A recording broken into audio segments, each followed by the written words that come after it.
वेङ्कटनिवासाय श्रीनिवासाय मङ्गलम्। लक्ष्मी सविभ्रमालोकसुभ्रूविभ्रमचक्षुषे चक्षुषे सर्वलोकानां वेङ्कटेशाय मङ्गलम्। श्रीवेङ्कटाद्रिशृङ्गाग्रमङ्गलाभरणाग्रये मङ्गलानां निवासाय श्रीनिवासाय मङ्गलम्। सर्वावयव सौन्दर्य सम्पदा सर्वचेतसां सदा सम्मोहनायास्तु वेङ्कटेशाय मङ्गलम्। नित्याय निरवध्याय सत्यानन्दचिदात्मने सर्वान्तरात्मने श्रीमद् वेङ्कटेशाय मङ्गलम्।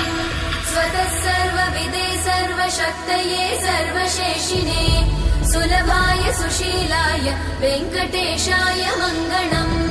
परस्मै ब्रह्मणे पूर्णकामाय परमात्मने